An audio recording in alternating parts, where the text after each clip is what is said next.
Well, Danielle, as our faithful Behind the Braves listeners know, one of my favorite things to do is to have my coworkers and people, my colleagues and people we work with here in the office on to hear a little bit about what they do. And we're starting off, this is our first episode of 2025. Wow. And I was thinking, even though it's the off season, like everybody here in the office is working year round. The community team, you guys, in season, out of season, you guys are always busy. You're always doing something awesome in the community. And I thought, well, this would be a perfect time to have you on to talk about the community team and all the great work you guys do at the foundation. So, first of all, thank you for coming on. Excited to be here. Thank you so much. Love talking about this stuff. Awesome. Well, let's see. Before I want to get into your career and what led you here, but I always like to start when I interview somebody from the front office with what a typical day looks like for you. And I say that knowing working in sports, there are no 2 days that are like the same, really. But what would a kind of a typical day in the life of Danielle Bedasse look like? I'm not sure there is typical, but I do like to say that I think I have the best job in baseball, maybe outside of first base. So we get the privilege of doing amazing work on behalf of the Braves with our fans and our communities all across Braves country. So a day in the life could be ribbon cutting on a new field that we've refurbished, or it could be distributing food in a community that we're serving. One of my colleagues today is out at Children's Healthcare of Atlanta with Spencer Strider and making sure that they're visiting the oncology ward and looking after the kids. So we get to do those things. We do have a lot of like the admin stuff as well. Any donation requests that come from our fan base, any kind of requests that come through our team. And that could be anything from, I have a sick grandmother who's a lifelong Braves fan. Can you do something for her to, disaster relief, and helping out, victims of Hurricane Helene and finding ways to make sure that we're serving our community. So it's a privilege of a job, I've got to say. Sports person all my life, but never dreamed that I could do sports this way, and it's pretty cool. It's amazing. It really is. It's truly amazing the work that y'all do. So let's start at the beginning. Let's back up. Your career path that led you here. I mean, well, that's not even early enough. Where did you grow up, first of all? Because you said you're a sports fan your whole life. So where did you grow up, and what were your first loves of sports growing up? So I've had kind of a bouncing back and forth growing up. I was actually born in Columbia, South Carolina. Really? Absolutely. Did not know that. That did not help me with any of my SEC knowledge whatsoever. My father's family is from Milwaukee, Wisconsin, and my mother's from Long Island, New York. And when I was 5, they moved us to Halifax, Nova Scotia, Canada. Wow. So I was like, I had a Green Bay Packers fan married to like a Giants fan, Yankees person, in South Carolina, moved us to Nova Scotia. So I grew up with the Red Sox because that's what was available. And went to college in Nova Scotia, Dalhousie University. But I think for me, what was so fascinating, so in Halifax, there's no professional sports. There was a minor league, the Oilers had their minor league hockey team, which was great. But it was really like Olympic sport that was fascinating to me. And I was just had a big passion for the Olympic movement. And I figure skated and I played soccer and field hockey. And then ultimately competed actually at a high level in fencing. Really? Yeah. And so sport was just, always a really big part of my life. When you say high level, so what, did you fence? Am I saying that right? This is how dumb I am. I don't know. No, so no. Did you fence in college? Not at college, but competitively for Canada. So like junior team. No kidding. Mm-hmm. That's amazing. Yeah, it was actually, how I got into fencing was my parents had put us in French immersion when we went to Nova Scotia, which was really not helpful for 2 Americans who did not speak French. But we found our way through, and by the time we got to 7th grade, we were being bused to the French immersion school, and lunch hour was an hour and a half. And my mother's like, that's totally not acceptable for like a 12-year-old girl to be by herself for a lunch hour for an hour and a half. And the only program that was offered was fencing. So she signed me up. And there was just a lot of really neat opportunities to compete. And I loved that. So we would travel to Montreal for tournaments and travel all over the country and ultimately to the States. And that just was, something that I loved. I participated in the Canada Games and got the fancy uniforms and got to do the Olympic Academy of Canada. So it was really cool to be able to compete at that level. I always thought, I'm a lifelong sports fan. I dreamed of being like the first baseman for the Atlanta Braves or getting to play, point guard for the Virginia Cavaliers, like all this kind of stuff. But above all that, I always thought, and I still kind of think the coolest thing you can do, because I love the Olympics, like summer and winter, I love them both. That I can't imagine anything better than representing your country in whatever level you are, whether you're at the very top of the Olympics or if you're at a lower level. But I just can't imagine anything better than representing your country in that way. That is so cool. I never knew that about you. That is awesome. Yeah, I think I really fell in love as a kid, really, with sports. I think my journey started, and I'll date myself entirely here, but like watching Nadia Comaneci and like Mary Lou Retton, the U.S. women's gymnastics team, the Russians, like competing at this high level. I think the Olympic movement was so fascinating to me because it literally stopped war. Like, so it kind of tying it into that social change. I'm terrible at stats. I have an awful memory of names, but stories and that whole social connection of sport and people. Like, people stop fighting to play. Yeah.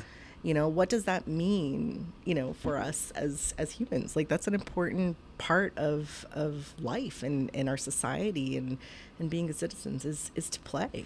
It is. It's a great thing. It's one of the things I love about baseball too, is that you can have a team that's made up of a really talented athlete from Venezuela playing alongside a really talented athlete from Mississippi, playing alongside a pitcher from Canada. Alongside a designated hitter from Japan. Absolutely. I think that's one of the coolest things about baseball in particular, is it's kind of melts together all these different people from different places of the world, all for a common purpose. It's yeah, you're right. It's a wonderful thing about sports in general. Absolutely. And if you think about baseball too, it's like, it's a game of life. Like, you play, it's about your individual talent, but it's also very much how you play as a team. And you have to be able to compete at the highest level in both. And, you travel to get, like, you are together 24/7. That clubhouse and that culture in the clubhouse and the way the guys, work together, that's a big piece of all of this. Absolutely. And I just think baseball, the history of baseball is so fascinating. I actually started my career in football in the NFL, and prior to that with George Michael and the Sports Machine on the media side, which was totally not for me. But no kidding. You were all right. So I never really watched it. My dad would watch George Michael Sports Machine. Yeah. It was a little bit, For those listeners that are younger, yeah. It literally was a button you pushed for the highlights once a week.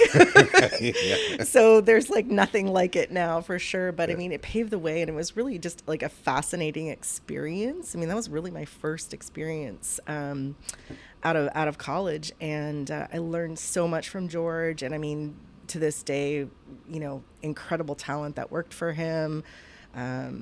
It was an amazing experience. And then he actually sent me as a graduate intern back and forth to Redskins training camp when they were the Redskins. That's my team, by the way. Yeah, okay. Redskins are Commanders now. Yeah. I feel joy as a fan. I haven't felt that in 30 years as a fan. So that's cool. Yeah. Okay. Yeah. Interesting. So, that was really my first job, was back and forth to Redskins training camp in Frostburg with George and NBC4 sports team. And then the PR team from the Redskins at the end of kind of that training camp were like, hey, do you want to come work for us in community relations? And I had absolutely no idea what community relations was. Really? But I knew was this the Joe Gibbs, Jack Kent Cooke ownership era of when they were a well-run team? It was. Okay. So Jack Kent Cooke had just passed away. Okay. So I was with the team from 1998. Okay. and into some really tumultuous years Okay. through the ownership change to Dan Snyder, the curses, all of that. Okay. So I'm just gonna. Don't want to put you in a bad spot, so I'm just gonna bite my tongue. I've remained a fan through it all. I'm very happy now. Awesome. But so they asked you to work on the community relations team, and you're like didn't even really know what that was. Did not know what it was. No kidding. Had That's cool. No clue. But I knew, like, having done the media, I mean, I started charting baseball games for George. So I'd chart 3 baseball games a day, to get ready for the highlights and the news. And then I realized I really suck at timing. It's not my thing. Trying to get that, like, 30-second clip to, like, it has to be 28.2 seconds. Like, Right. That was something I was never going to be great at. Again, like I said, there was such amazing talent there. I was like, this is really cool. It's been an amazing experience, but it wasn't really for me. I wanted to make the stories, maybe, not necessarily just tell them. Yeah. And they offered me a job in community relations, and so I said, yeah, sure. And, like, we'll figure it out, and took the jump, and probably got paid a heck of a lot less than I would have got if I stayed with George. Right. Yeah. But it was an amazing way to start my career. I mean, back in the day, Yeah. community relations was a lot of donation requests, a lot of hospital visits and school visits. And in the NFL, they have Tuesdays, mandatory days off. So, that was the day you did things with the team. And whether it's build a habitat house or visit a hospital, those were the initiatives kind of thing. They were pretty low key. And I think what's been so fascinating over the last, 25 years is to see the level of investment that has been put into, community teams, foundations, that social side of the business, and the importance it is to our corporate partners that they can activate with us, alongside us in community and really build that fan base. And I mean, honestly, even the teams have changed, right? The players and the expectations on them and their interests and their wanting to be involved. And that's really been a tremendous journey. Absolutely. So how long were you with the Redskins? I was there, so Jack Kent Cooks last year through the transition of the team. During that time, the 1999 Women's World Cup soccer was coming to the States, and they did a deal with all of the teams that owned the stadiums, that the PR staff would do venue media operations for the teams. Well, I worked on an all-guys PR staff, and it was women's soccer in 1999. And they're like, Danielle, like, we're busy doing this ownership change. Like, there's so much stuff going on we got to be focused on. Why don't you just go over and do media operations and run the media operations for the Women's World Cup? So I had that privilege. I was, like, basically seconded from the team in the summer of 99 to go run venue media operations at FedEx Fields. That had to be, I mean, maybe it was daunting, but it had to be exciting too. I mean, it was incredible. It was 435 international media. I mean, wow. We had a staff of 35 that were just incredible fans. I mean, this is like Brandy Chastain, Mia Hamm. Yeah.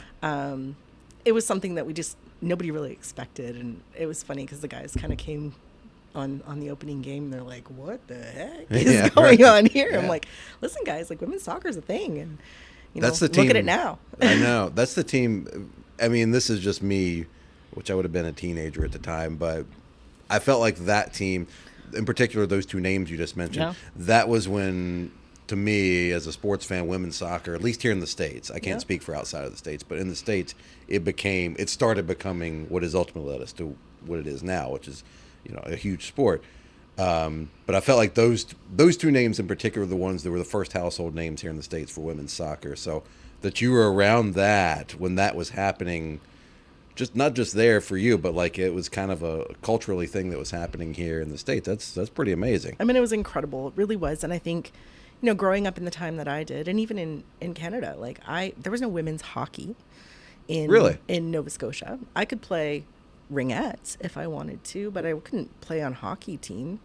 There was things that women did from a sports perspective and things they didn't. And I loved sports. Like, I just wanted to play everything. It was fun. I loved the competition. I loved the team, the camaraderie, the, being a part of a team. And to see these women play at such an incredibly high level with the amount of attention they were getting, it was a phenomenal turning point, I think, for sports and in the history of sport, and a really cool thing to be a part of. That's amazing. So you got to do that, and then what was the next step? I got to do that, and then actually what I was doing was going into Redskin Park from about 8 a.m. till about 1 o'clock in the afternoon, doing my Redskins job, and then driving across to FedEx Field, about 55 miles on the other side of the Beltway. That's not a quick trip. Not I've a made quick that trip. That's not quick. And then I'd work kind of 3 o'clock till like midnight over at FedEx Field. So I don't have a whole lot of like my empathy meter for like interns that are complaining about the time in is sometimes low. But I did that for about 3 months, and once the Women's World Cup kind of rounded up, the team was sold. So we got a fax from, Daniel Snyder and his team, and, the team had been sold, and everybody's jobs were safe, which wasn't the case. Yeah. And then the following week, on a Thursday night, everybody at the stadium got fired, save one 23-year-old who became one of my dear friends. And the following day, everybody at Redskin Park got fired, save myself, the other 23-year-old, and one other 23-year-old, and the team travel secretary. So there was 4 of us left. Holy cow. About a week before spring training. And oh my goodness. They're like, hey, if you want a job on Monday, you'll come back and start from there. It was crazy times. That's just, you're just looking around like some crazy stories. It's like the Fresh Prince, Will Smith, like just when he's just looking around the empty house. Yeah, like, where the hell did everybody this go? is not what I expected. Yeah. And we went off to training camp with 3 23-year-olds and 5 21-year-old interns, running the PR and community relations team for the entire organization. I can't even. It took me like 5 or 6 years to even just finish college because I was just busy like drinking beer and taking a victory lap. Yeah, I'll go for another year. Sure, why not? So I can't imagine being given any sort of actual real world responsibility. But to have that on your shoulders at 23, man. But obviously it worked out well for you because look where you're at now. But goodness gracious, what a tremendous responsibility at an early age. I mean, I think it boils down to like the experiences that we have, right? It was just it was incredible experiences at an incredible time. You look back on the history. I mean, some of the things that we went through, that's what made us fearless and crazy maybe, and willing to, do big things because that's what we were doing. Yeah, that's awesome. So how long did you stay with the Redskins? So I was there that second year and got fired the day after Super Bowl, just like everybody else. So we actually went to the NFC East Championships that year. And I actually came down to Atlanta. It was my first time to Atlanta for the Super Bowl that was here. And I was here with Rodney Peete and Stephen Davis, who was one of the sort of players of the year, and got to participate.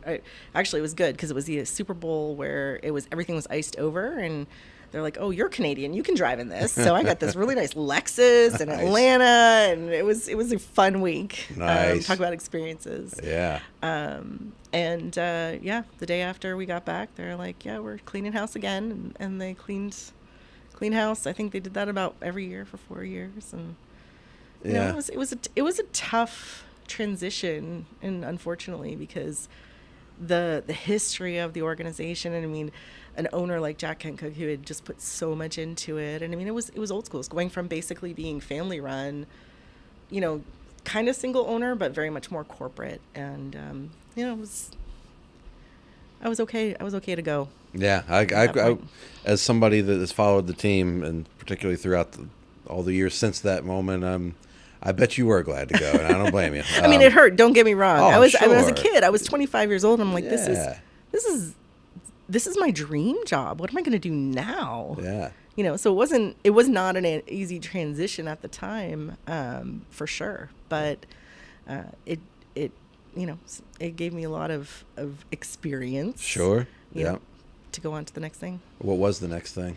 Oh my goodness. Actually went on to McDonald's. I was working for Golan Harris, so the PR agency for McDonald's, but my one client, so it was McDonald's restaurants of Greater Washington, D.C., and I ran their sports partnerships and community relations, so like Ronald McDonald House, charities, and actually the Ronald McDonald program as well. Wow. Okay. So maybe why Blooper is like the best ever, because Ronald was crazy, but yeah, right. sorry, yeah. McDonald's. But yeah, I mean, it was an incredible experience too. I mean, I got to do the Kobe Bryant Big and Tasty launch, and high school American basketball and McSoccer Fest, and some really unique experiences on that front, and really got to see sort of that corporate side of community investment and sports and how that all worked. And the unfortunate thing is I was actually also on the PR team. So we wore pagers, and, when you started to get like, there's a body in the dumpster on Georgia Avenue at 5 a.m. and you got to go down there, like, that was probably not what I should be talking about. No, that's part of the job. That's part of part of the job, and I think that wasn't for me. Like, I have the utmost respect for our communications team, because I did that for a while, and that, the crisis side of communications It's tough. It's tough. It takes a certain type of person to be able to do it. So yeah. we're lucky we've got I like a great to do the team happy story right, yeah. side. So yeah. I've been able to craft my career that way, which has been great. Yeah. So how did you end up? I know you were at the Blue Jays at some point, right? So you end up from McDonald's, and from the PR side, you get back into community. Did you go straight to the Blue Jays, or are there other stops along the way? There's a few other stops along the way. I guess probably I was teaching skating, power skating. Yeah, because like you're Canadian and you must be able to skate. So I was teaching power skating. There was this beautiful ice rink right outside of, literally down the street from Redskin Park. That's how I supported myself on the Redskins salary. Yeah. But I was teaching power skating, and one day Ken Harvey, linebacker for the Redskins, called me, and he's like, can you come to the church? I want to talk to you about something. A few of us are like thinking about doing an all-pro sports camp for kids. Would you think about coming and running it for us? And I was like, okay, I'll come over. And walked in my snow pants to like 23 professional athletes and the chaplain from the Redskins. And they're like, hey, we want to start these like athletic ministry and sports camps and whatnot. Would you run it for us? And so I did that for about 4 years. Ended up doing all the marketing communications for this growing church, as well as the ministry, and did collegiate and pro athletic conferences and camps and missions trips and whatnot, sports related, and it was a really cool experience. And then I think 2006, 2007, I'm like, okay, what am I really doing? Like, I did miss the hands-on community relations. Like, I missed really doing sports and community. So I started looking for jobs. Also, it was kind of 2010 Vancouver Olympics was hiring, and I was like, is there an opportunity for me there? So I applied actually for 2 jobs, one in Vancouver and one at the Blue Jays. And the Blue Jays made the offer first. And literally, I got the job offer on December 23rd, 2006, and I moved and was in Toronto on January 17th. Wow. Okay. Yeah. And I mean, Toronto was an incredible experience. Like, I'd never lived there. I knew one person. He's my now husband. Okay. All right. Which is great. Yeah. I had a good friend, and that worked out well for me. Nice. And then, Toronto, in learning baseball, I mean, coming from football, I remember opening day was like 40,000 people in the stands, and like this amazing energy, and like, this is really cool. This is gonna be super fun. And then like Tuesday, it's another game, and there's like 9,000 people in the stands. And then Wednesday, and then like, wait a second, there's 162 of these. Yeah. But it was such an amazing time and experience. I had the opportunity to build the foundation there. Got to work with Alex, Anthopoulos, and I mean, he's an incredible leader and human.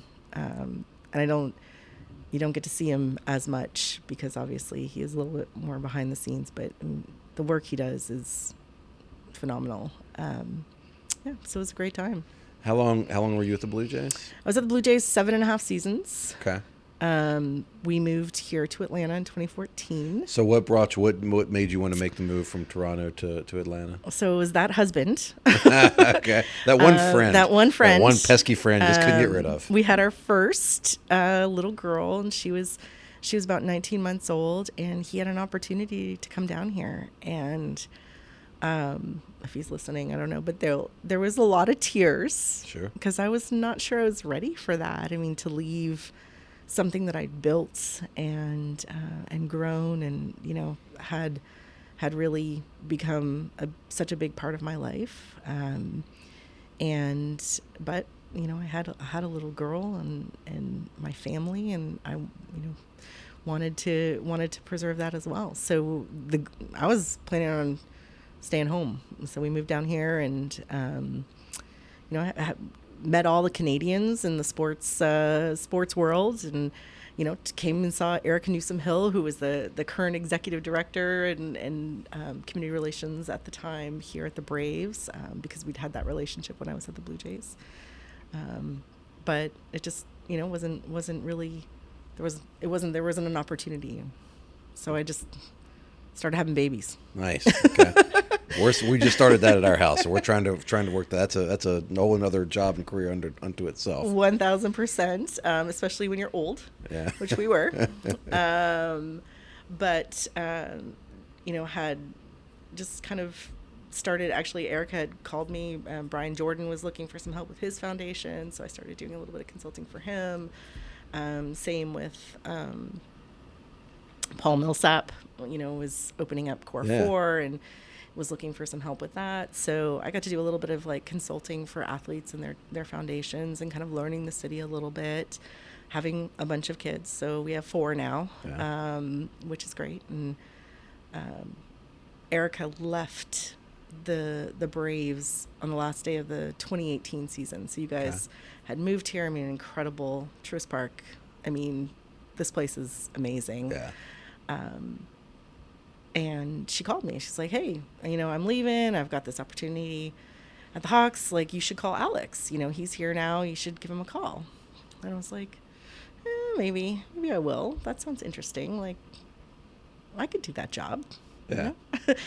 And I called Alex, and he never called me back. Oh, no. Oh, no. So I was like, okay, no problem. Then November rolls around. I got pregnant with our 4th kid. So we found out on Thanksgiving Day that we were having number 4, which totally wasn't planned for. I had a tattoo of 3 arrows on my arm because we were done. We weren't done. And so I was like, oh, I'm not going for this job. Nobody's going to hire me. And Alex called me on the day he was on his way to spring training. He was actually literally getting on a plane, and he's like, hey, are you still living in Atlanta? Would you want to come do what you did in Toronto? Here, I think we need somebody to do that stuff. Whatever the stuff is you do, we need somebody like you that does that. And I was like, yeah, I would. I'm interested. And I had to go negotiate with my husband because we had 4 kids at home. Right, of course. 3 and 1 baking. Yeah. And started the beginning of the 2019 season. Oh, that's awesome. Now you're on, gosh, it's already 2025. Goes quickly, doesn't it? Yeah. So this will be my 7th season. Amazing. Oh, it's awesome. Yeah. 15 years in Major League Baseball. That's awesome. This is number 11 for me, and I still feel like I just got here yesterday. So not knowing anything or not knowing what I was doing, but just drinking from a fire hose, trying to figure it out. Or what are some of your favorite memories thus far here working with the Atlanta Braves Foundation, running the community affairs and relations? I know there's probably a zillion, but what are some that jump to mind for you? Well, I mean, someone had said this was going to be what the next 5 years are going to look like. I might have thought twice. Going into the 2020 COVID years, and really trying to navigate. Like it really, changed a lot of our plans and the things that we were invested in and doing. But I think back on that time now, and I think about like how this organization rallied for each other, for our communities. I mean, we turned Truist Park into cold food storage and distribution for 98 different organizations across the region. And we had 100 volunteers out here helping run that operation from our, our front office. And that's during, scary times, really. Sure. The cutouts in the stands was like not a really happy memory, but also like just the creativity and the heart that this organization showed during that time to each other, to our community. I mean, it was something that I will never forget. And I think it also just, it shifted a lot of thinking around how we do, like the importance of our role in community and who we are as a brand, and how our partners wanted to come alongside us, from a community perspective. So I'll say that was a tremendous and crazy time. Going into the 21 season, I mean, losing Hank. Yeah. Establishing the Henry Louis Aaron Fund and really figuring out like how do we take this legacy on, and in so many ways, like who am I to do this or to look at this? I mean, this was, my dad's favorite player, growing up in Milwaukee. Like he came in for the 2022 season. It was the first time he saw a Braves game since they were in Milwaukee. No kidding. That's amazing. And just to see the smile on his face and like walking through Monument Garden, like he took an hour going through Monument Garden, just like looking at all the old players and the experiences. I mean, so there's just so many like personal connections, I think, that I've had here at the Braves, which has been really beautiful. The World Series. Yeah. I mean, I think about you can work in baseball forever. Not even go to a playoff game. Not even go to a playoff game. Yeah. I mean, I never went to a playoff game at the Blue Jays. I got married in October because it was like perfectly safe. Right. Yeah. Now, like my husband hasn't seen me for our anniversary for a long time. Yeah. I mean, and I think the vibes of this team, the expectations, the winning, the championship mentality, like that speaks to me on such a level around just like, I love the competition. I don't like to compete with my teammates. But I love that we compete. I want to be the best in baseball at everything. Absolutely. And to be able to say that we did that, like, and I feel personally like we did that, we all did that, was tremendous. And so that'll be something that I cherish all the time. I love that you brought up that whole era, if we want to call it that time in our history. I distinctly remember during the 2020 season, that 60-game weird season we had with the cutouts. I was one of, home games, I'm usually in the press box. I was one of, on an average night, we'd have like 4 or 5 people. Yeah. And I remember I don't know why we didn't have the lights on, but a lot of times it was just dark in there, and it was just so sad. But I remember the game itself would take my mind off of, even though it was fake crowd noise and all that, it would take my mind off of everything for a couple hours. But I remember at the time I was living in an apartment here in the Battery. Mm-hmm. And so I would just, after the game, I'd walk home, literally right across the street.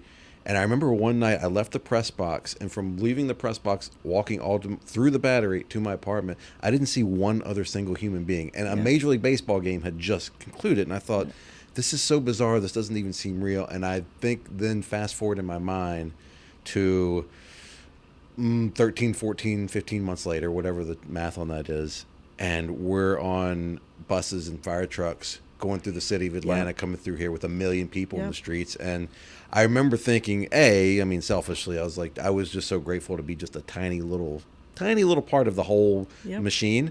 But I remember thinking, maybe my favorite part of that whole experience was the parade, because we just got to see literally 1 million people, and the joy on everybody's faces, like that this team, a baseball team, could bring that joy to people. And what I think is so amazing about what you and your team do is that you are going out to the community, and you're bringing this joy to people every single day. That is, I I just commend you and respect so much what you guys do, because that's, yeah, you said it. That's It's the what you best guys are job in doing every day. baseball. You're right. You bookended it perfectly. We get to, we get to take the joy of this team and every team and every year. I mean, there's always something. There's always someone. Last year it was heartbreaking to see Spencer go out early. Spencer came back every single Friday night and hosted foster families every single Friday night. And he's spending the month of January going to Children's Healthcare of Atlanta. A Matt Olson, we trade Freddie, which breaks everybody's hearts. And then a Matt Olson comes and he is here and he is an incredible leader and he is vested in our community and he hosts families with autism every single game. Like, this is a really special team in so many more ways. I mean, obviously we care and our fan base cares mostly about what happens on the field, but it's really a privilege to get to know what we do outside of that as well. We all want to see them win, but I can say this from where we're working here in the office or on this side of it. You're rooting for the guys regardless, because it's just better for everybody. You just want to win. You're competitive. Yeah. But it makes you that much more enthusiastic or happy to root for these guys to succeed when you know that they're good people and 1,000%. they're in most cases they're significant others and they're heavily invested in the community and they're good people off the field. It makes you want them to win just that much more for the people that they are. Yeah, and the coaching players. staff and the leadership of this team. Like, it's a really special place. And having been in other places, I can say that fairly, and grateful to be here. Well, that's a great place to end it. Danielle, thank you so much for taking the time. We appreciate you and we appreciate the work that you and your team do. Thank you so much for having me. Appreciate it.